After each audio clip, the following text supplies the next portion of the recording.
पोटली जैसे जैसे चढ़ाते जाओगे ये घुटना बदलने की जरूरत नहीं पड़ेगी, डुकरिया ऐसी चलेगी चक रहेगी। और क्या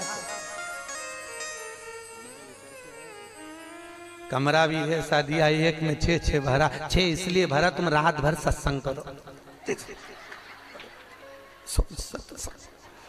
भजन करो, स्मरण करो, और जितना सत्संग का आनंद हो सकता है। अपनों के बीच में तो हमेशा रहते हो, पर दूसरे को एडजस्ट करना तो सीखो। जरा विचार करो, तुम अपने कमरे में दूसरे को एडजस्ट नहीं कर रही तो ऊपर जाएगी तो भोलेनाथ कैसे एडजस्ट करेगा? सोचो तो शरीर है, विचार तो करो।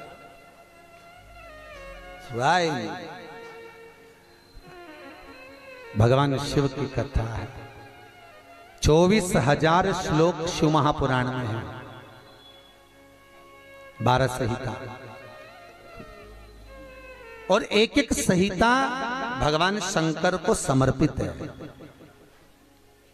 भगवान शिव 6 सूत्र शिव महापुराण के हैं कि शंकर को पाने के 6 सूत्र बताएं।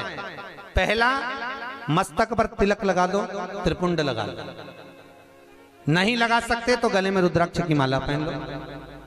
इतना भी नहीं कर सकते, तीसरे नंबर का सूत्र है कि भगवान शंकर का मंत्र जाप कर लो, नमः शिवाय, ओम नमः शिवाय। ये भी नहीं कर सकते तो मंदिर में शंकर जी को 1 लोटा पानी चढ़ा दो, चौथा सूत्र। 5वां सूत्र है, इतना भी नहीं कर सकते तो किसी शंकर के मंदिर के पास में से निकल कर चले जाओ तो शंकर के मंदिर का शिखर का दर्शन हो जाएगा। शिखर दर्शनम सर्व पाप नाशन, बस उतना भी बहुत है। ये 5। और 6ठे नंबर का सूत्र है, अगर इतना भी नहीं कर सकते तो पूरी जिंदगी में अगर 12 ज्योतिर्लिंग पर पहुंचकर शंकर की कथा को सुन लोगे तो फिर दूसरा जन्म नहीं होता। ये 6 सूत्र शंकर को पाने के हैं, भगवत भक्ति को पाने के हैं, भगवत तत्व को पाने के हैं। 6 सूत्र है, शंकर का अनुमोदन करें। ऐसी कौन सी भूमि है, ऐसी कौन सी जगह है जहां शंकर नहीं है? हर जगह, हर तत्व में, कण कण में, हर जगह पर वही तो समाया है। बस हमारे नेत्र परखैया नहीं है, इसलिए हम पहचान नहीं पाते। बहुत दुनिया के लोग बहुत कम पहचान कर पाते हैं। बस अंतर तब आता है एक घर के बुजुर्ग माता पिता को और एक परमात्मा को लोग अंतिम तक नहीं पहचान पाते। अंतिम तक बहुत कठिन। माता पिता सब कुछ दे देते हैं बच्चों को। एक सास अपनी बहू को जब पसंद करके आती है, जो सास कभी अपनी देवरानी जेठानी की एक अंगूठी नहीं दे वो हाफ सेट दे के आ जाती है। सोचो जरा, विचार करो, खुद कैसी भी साड़ी पहने पर बहू को एक से बढ़कर एक चढ़ावे में चढ़ा देती है, तैयार होने का डब्बा भी देती है, नंबर की चप्पल भी देती है, सब कुछ देती है। शादी नहीं होती उससे पहले ना जाने कितना सास बहू को दे आती है। कितना विश्वास सास का बहू पर होगा। और बहू जब पहली विदाई में घर से सास के यहाँ से जाती है तो अलमारी में ताला लगा के चाबी घर ले जाती है। सोचो, सास ने कितना विश्वास करा, सब कुछ दे दिया, और बहू ने ऐसा विश्वास करा कि चाबी तक बटोर के पहली विदाई में ले गई। पहली विदाई क्यों? क्योंकि नंदे आई है, डोकरी निकाल के ना दे दे कच्छू। विश्वास कहाँ, भरोसा कहाँ,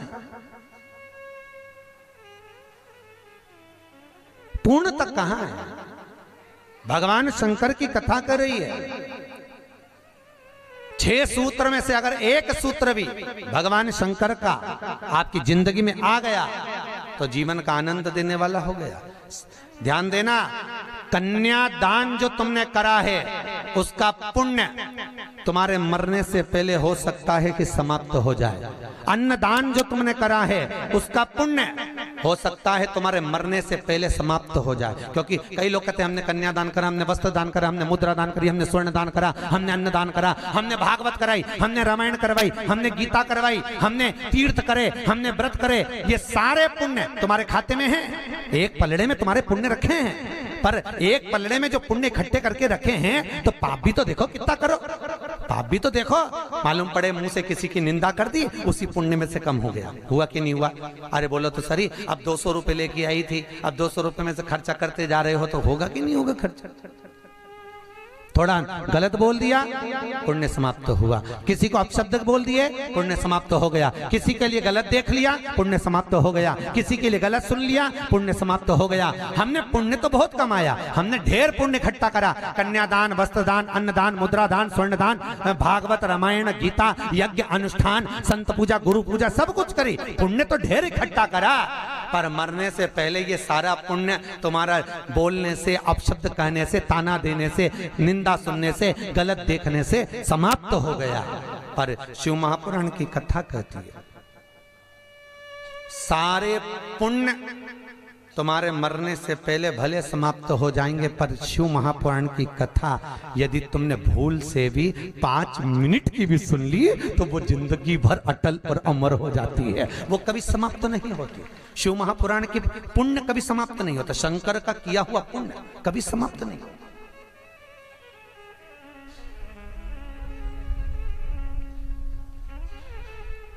आज वो कोई कह रहा था, गुरुजी वो हम पोटलियां बना के लाए हैं तो एक एक मंदिर में पोटली चढ़ाएं और कई चढ़ाएं। हमने कहा लो, आए हो इतनी दूर तीर्थ करने के लिए, 5 रुपया 10 रुपया 2 रुपया करो, जो तुम्हारी मर्जी पड़े चढ़ाओ। 84 महादेव का क्या बार-बार दर्शन करने जाओगे? ब्रज 84 कोस की परिक्रमा तो तुमने ना जाने कितनी बार लगा ली होगी ब्रजमंडल में पहुंचकर, पर 84 महादेव का दर्शन करने के लिए आए हो।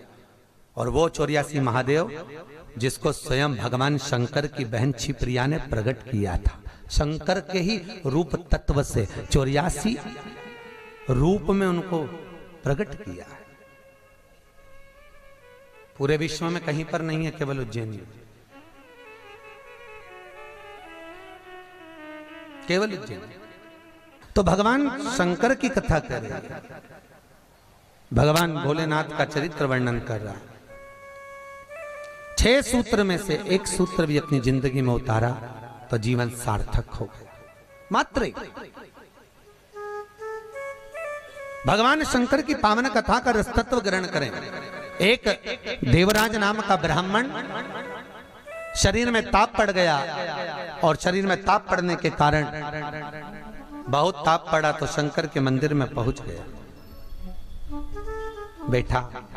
अब वहां तो थोड़ी थोड़ी देर में शंकर के मंदिर में कथा हो रही थी, प्रवचन चल रहे थे, शिव महापुराण का चरित्र चल रहा था, और ये थोड़ी थोड़ी देर में पंडित जी चिल्लाएं हर हर महादेव। अब जैसे ही पंडित जी चिल्लाएं तो इसके शरीर में ताप पड़े, इसको आ रहा बुखार। अब बुखार आए और कहीं का चिल्लाए, सिर दर्द हो और कहीं का चिल्लाए तो बड़ा बुरा लगे महाराज।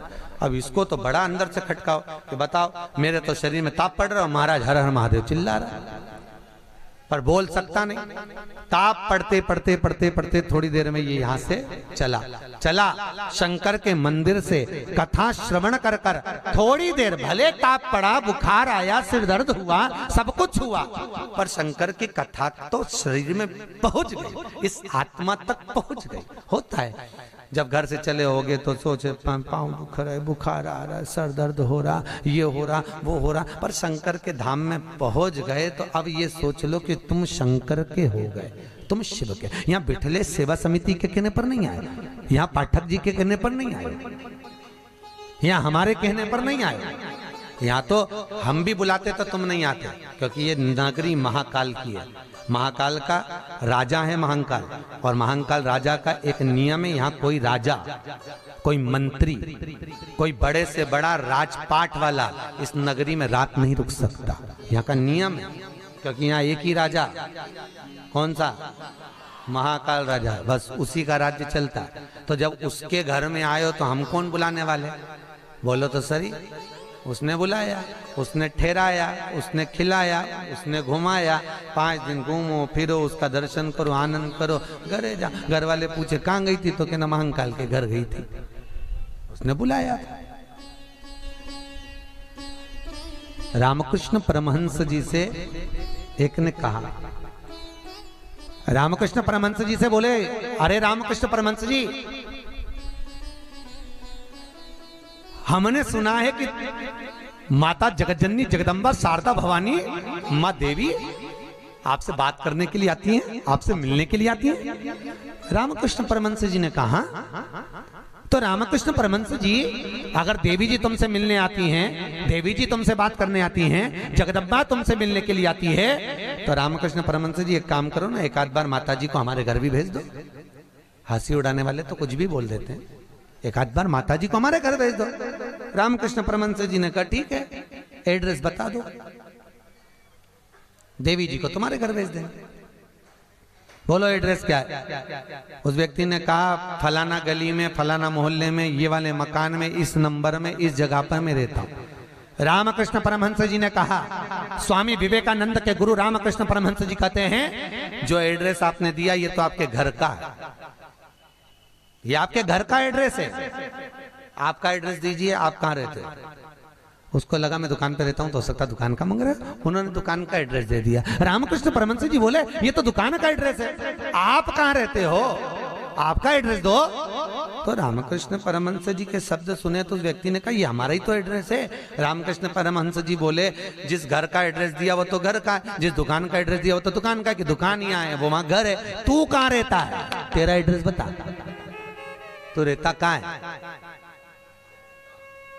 रामकृष्ण परमहंस जी के शब्द सुने, उसने चरण पकड़ लिया और रामकृष्ण परमहंस से पूछा आप बताओ कि मेरा निवास कहाँ है। रामकृष्ण परमहंस जी कहते हैं इस शरीर का आखिरी निवास तो शमशान है, मनुष्य वहां निवास करने वाला है। बस ये आत्मा परमात्मा के चरणों में रहे और शरीर आखिरी में वहां पहुंच जाता है, आखिरी में। बड़े आश्चर्य में लोग बताते हैं हम वहां रहते हैं, तुम नहीं रहते, तुम्हारा घर रहता है, तुम चले जाओगे घर में ही रह जाएगा, अभी तुम्हारा एड्रेस है फिर तुम्हारे बेटे का हो जाएगा। अरे बोलो तो, फिर बेटा गया पोते का हो जाएगा, पौता गया पर पोते का हो जाएगा, वो तो घर का पता है, तुम्हारा एड्रेस क्या है, तुम किस पते पे रहते? अताना पता जबरदस्ती के लापता घूम रहा, काय का पता तुम्हारा? जबरदस्ती के छाती ठोक के मेरा घर मेरा घर मेरा घर। एक आध दिन यमराज आई गया, उठा के ले गया, सब धाड़ धाड़ रोएंगे। 2-3 महीने के बाद, 4-6 महीने के बाद बेटा नेम प्लेट निकाल के खुद की चिपका देगा, मेरा घर काय का घर तुम्हारा?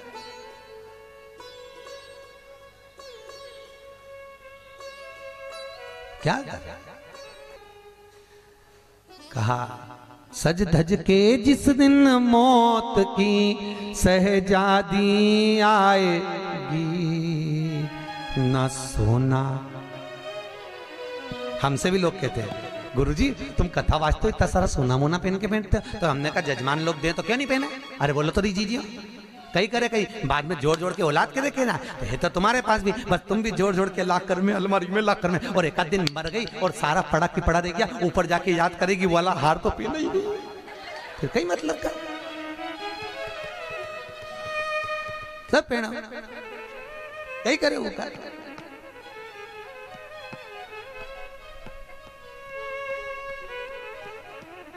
उसका करे क्या? जितनी साड़ी धरी है सब पहन लो जीजियों, बाद में किसी काम की सब धरी ले जाए। ऊपर जाती जाती यमराज सेकेगी, नीली वाली तो पहनी नहीं थी, अभी पीको लगवाई थी, एक बार फिर से छोड़ दे वंश मोर, फिर से छोड़। भगवान भी यमराज भी कहेगा चल ऊपर चल, अब कहीं नहीं पहने, ले गया वही करे। खूब जोड़ा, आखिरी में यही छोड़ा, और फिर इतना बड़ा फोटो टंगा, उनमें प्लास्टिक के फूल की माला, और वो भी पंखा में माला यूं हिले, पंखा में माला हिले और डोकरी फोटो में स्माइल दे। वो डोकरी भी इसलिए स्माइल दे कि बेटी हम भी जोड़ जोड़ के मर गए, यही टंग गए, तुझे भी टंगना है, इसलिए डोकरी भी हंसे, यही टंगे से जोड़ो। कुछ नहीं खाया, खूब जोड़ा, खाना खाने की फुर्सत नहीं थी, साहब सवेरे 8 बजे से रात को 10 बजे तक दुकान नहीं छूटे, नहीं छूटे।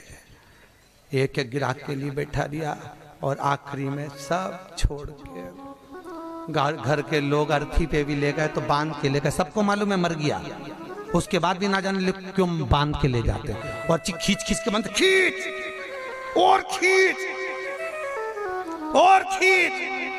अरे सबको मालूम है मर गया, कोई भगेगा थोड़ी ना, काय को खींच, हल्की बल्कि बांध दो, ले जाना तो है नहीं, और खींच खींच के बांधी, क्योंकि इनको डर इस बात का लग रहा है उठ के भग गया, अब उनको तो कुर्सी भरना, उसकी जगह दूसरे को ले गया तो इसी को ले चलो, जैसे कहा करो उसका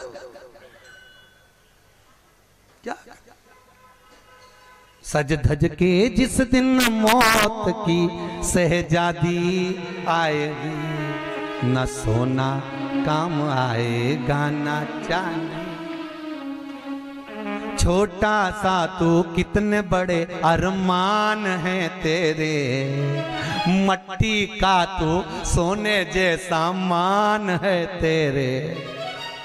मेरे को नहीं जानते, मेरे को नहीं पहचानते? अरे भेरू तुझे तो सब जाने, कोई नहीं, मेरे को नहीं जानते। मट्टी का तू सोने जैसा मान है तेरे, मट्टी की काया एक दिन मट्टी मिल जाएगी, न सोना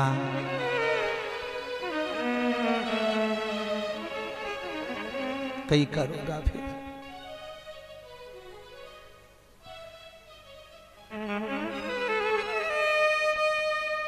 गीता वाटिका गीता प्रेस में कथा बाची, क्या 3-4 साल हो गए गीता प्रेस गीता वाटिका। उन्होंने कहा गीता वाटिका वालों ने, गुरुजी हमारा गीता प्रेस वालों की ओर से कैंसर हॉस्पिटल चलता है गोरखपुर में, आप चलिए। देखने गए, बड़े बड़े करोड़पति भी अटैची लेकर पैसे की खड़े थे कि मेरे पिता के कैंसर ठीक कर दीजिए। इनका ये पत्नी का कैंसर, अटैचियों में माल भरा था और कह रहे थे ये ठीक कर दीजिए, अटैचियों में माल भरा। काम आ सकता है, अटैची भर कर रखी हुई है, पर शिव महापुराण की कथा कहती है जहां पर औषधि भी काम नहीं करती वहां पर शिव की करुणा काम कर जाती है और कृपा बरसा देती है। शिव की कृपा, शंकर करुणा करता। तुम एक बार विश्वास रखो उस शिव पर, उस शंकर पर। देवराज ने प्राणों को त्यागा, प्राणों को त्यागा तो भगवान शंकर के धाम में चले गया, क्योंकि भले 5 मिनट की भी कथा सुनी हो, चलते चलते भी अगर शिव महापुराण तुम्हारे कानों में पड़ गई हो, चलते चलते भी अगर तुम्हारे कानों में एक शब्द भी शंकर की कथा का मिल गया हो, तो वो शंकर की कथा कभी छिन्नित नहीं होती, वो शंकर से मिला देती है। शंकर से, शिव से मिला। देवराज मोक्ष पा गए। फिर अगला चरित्र सुनाया एक बिंदुक नाम का ब्राह्मण जिसकी धर्मपत्नी का नाम था चंचुला देवी। बिंदुक जो भी लाता वो चंचुला को लाकर देता। क्यों देता? क्योंकि पति का नाम केवल पति है, पर पत्नी का नाम धर्म पत्नी है। पति कुछ भी कमाई कर लाएगा वो अपनी धर्म पत्नी को देगा, क्योंकि ये धर्म में लगाती रहेगी। अगर ये मेरी कमाई को धर्म में लगाएगी तो मुझे भी बैकुंठ तक तो ले ही जाएगी। ये धर्म पत्नी है, धर्म पत्नी।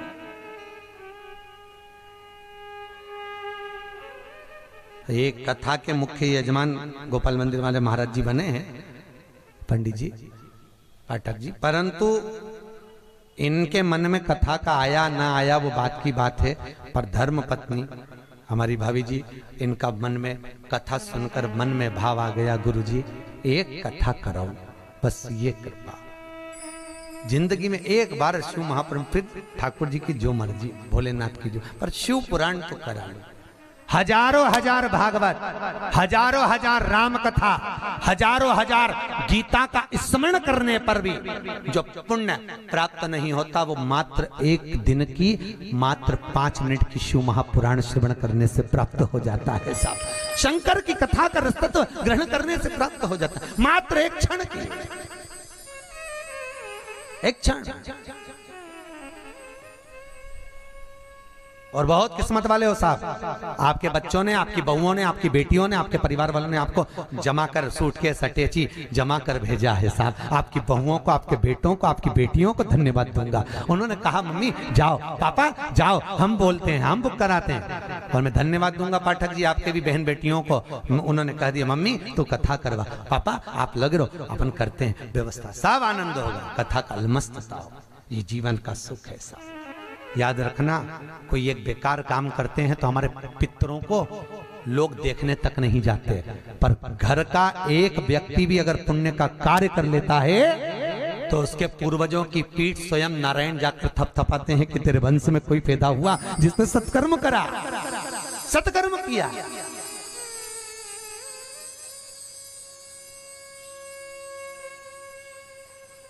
पुण्यता। और ये मुख्य यजमान जो बने ये बहुत करोड़पति नहीं है, मंदिर के पुजारी जी हैं। भोपाल मंदिर में पंडिताई करते हैं, पूजा पाठ करते हैं।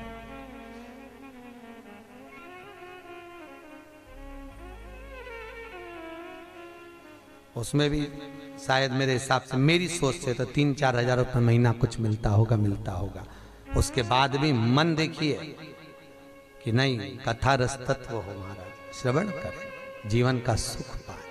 और ये इनके ऊपर जो कृपा हुई है ये पूर्वजों की हुई है कहीं, और आपके ऊपर जो कृपा है, आप जो यहाँ महाकाल की नगरी में बैठे तो तुम्हारा तो है, पर तुम्हारे भी पितरों की ना जाने कितने पूर्वजों का आशीर्वाद होगा। उन्होंने धक्का मारकर तुम्हें महाकाल की नगरी में भेज दिया। कहीं पूर्वजों की, कहीं पितरों का आशीर्वाद, कहीं आहूत और वासुकों का आशीर्वाद जो हमको परमात्मा की शरणागति तक लेकर जा रहा है, भगवान के चरणारविंद तक लेकर। बिंदु को जो लेकर आता वो चंचुला देवी को देता, चंचुला देवी उसको भोग में लगा लेती है, पर चंचुला कभी धर्म में नहीं लगाती। धर्म पत्नी का लक्षण है कि पति की कमाई का एक अंश निकाले और वो ले जाकर कहीं सत्कर्म में, कहीं धर्म में लगा दे। एक अंश निकाल कर वो धर्म में लगाए तो धर्म पत्नी है। पर आजकल की पत्नियां ऐसी हैं, निकालती तो है पति की कमाई का, पर सब डेंटिंग पेंटिंग में लगाया थी, वो धर्म में लगा ही नहीं पाती, धर्म में लगे ही नहीं। वो कितना ही प्रयास करें। कई माताओं की आदत रहती है हर बार सोचे सत्यनारायण की कथा कराऊंगी, सत्यनारायण की कथा कराऊंगी,